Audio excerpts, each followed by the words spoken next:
Odion is not a duelist who gets a lot of screen time during the series, but he does manage to secure 12 locator cards during the Battle City, which would suggest he's won quite a few off-screen duels. And as much as fans mention how the plot forced Joey to lose to Merrick, you could easily argue that the plot forced Odion to lose to Joey, a duel in which Odion showcases a strategy that is good enough to take down one of the best duelists of the series, if not for a malfunctioning counterfeit, the Winged Dragon of Ra. The strategy involved running trap monsters, namely Embodiment of Apophis, to subdue the opponent while enhancing them with powerful cards like Judgment of Anubis and Temple of the Kings. I've always thought that this was a great premise to the deck, and a bunch of traps that also function as monsters.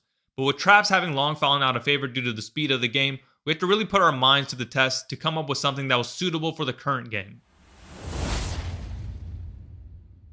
There are three kinds of cards in this deck. First are the Apophis trap monsters, traps that also act as monsters and each have powerful effects, unlike the vanilla original. The second aspect is Anubis, which involves traps that supplement the Apophis trap monsters, as well as the boss monsters of the deck that are supplemented by the Apophis traps. And finally, we have the Serket, which further builds on one of the cards that Odion showcases, Mystical Beast of Serket. A side note, the cards here were designed before the revelation of Apophis the Swamp Deity, but we're excited to see Odion getting some love from Konami nonetheless. There are two pure monsters that we designed for this deck, the rest will appear as trap monsters. And these two monsters are quote-unquote the bosses of the deck. First up is Anubis, Conductor of Souls, who can only be summoned by the effect of an Anubis card or Temple of the Kings. He can also special summon himself by banishing an Apophis trap from your grave or field. He has the continuous effect of conducting souls, i.e. all of your opponent's monster cards are banished instead of going to the grave. He also has protection from being targeted for an attack or card effect while you control an Apophis trap. The bigger Anubis is Anubis, Lord of the Sacred Land, who has a similar summoning condition except you need to banish two Apophis traps. He has a quick effect where you can banish an Apophis trap from your field or graveyard to banish one card on the field. Moreover, he has complete immunity from anything while you control an Apophis trap. We'll start with the Anubis spell, which is Weighing of the Hearts. This is a quick play spell that you can activate if you control an Anubis monster and sends all special summon monsters on the field to the graveyard except Apophis and Anubis monsters. The other spells are related to the Serket. First is Cup of Sealed Soul, a card Odion uses in his duel against Joey, although it doesn't seem to do anything, so we have to come up with an effect. That effect is all Apophis and Anubis and Mystical Beast of Serket you control gain 500 attack and defense. As you'll see, all the Apophis trap monsters is 1600 attack, so this bumps them up to a respectable 2100. The other piece of the Serket trio alongside Temple of the Kings and Cup of Sealed Soul is Seal of Serket, this card that Odion uses to bring out Mystical Beast of Serket. As such, this card has the once per duel effect where once you've assembled all three, you can special summon a Mystical Beast of Serket from your hand, deck, or graveyard, and if you do, it can't be destroyed by card effects. In addition, this card negates the effects of any trap negators or destroyers, so a card like Jinzo or Royal Decree. Finally, we have Blessings from Serket, a card that allows you to search any of the three Serket cards previously mentioned, while also having a graveyard effect that lets you banish it to add one of those three cards from your graveyard to your hand, should they ever hit the grave, in order to ensure you get all three to bring out the Mystical Beast.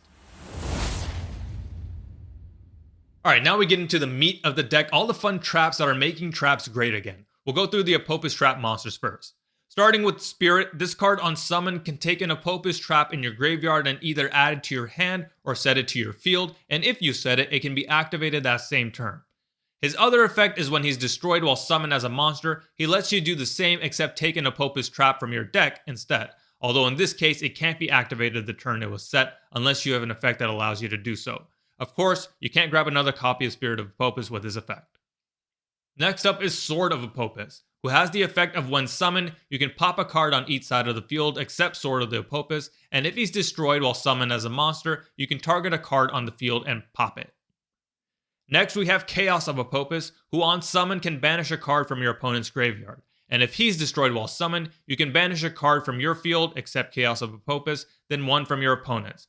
He also has an additional effect where if he's banished, you can set him back to your field during the next standby phase, so this combos very well by using him as a cost for cards like the Anubis monsters.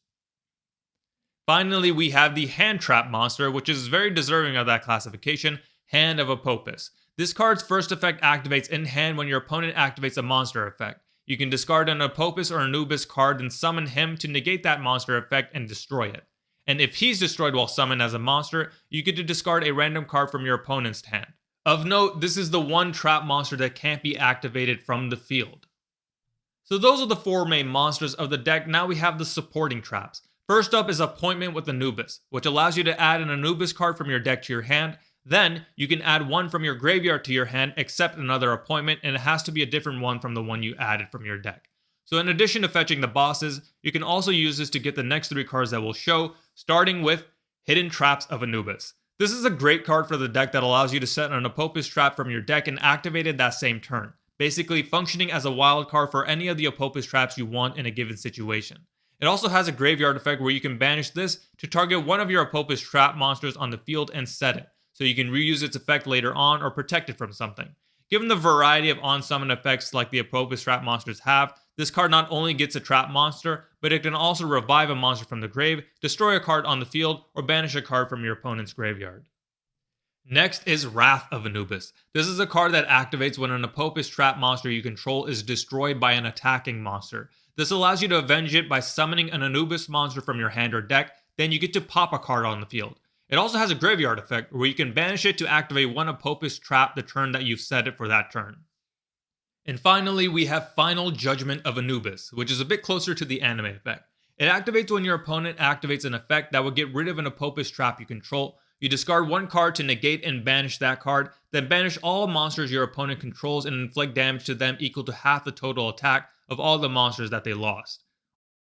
So that does it for the Apophis support. Hope you enjoyed. Would love to hear anything you'd add or change about this deck. And make sure you like and subscribe as we bring it back to another Joey favorite.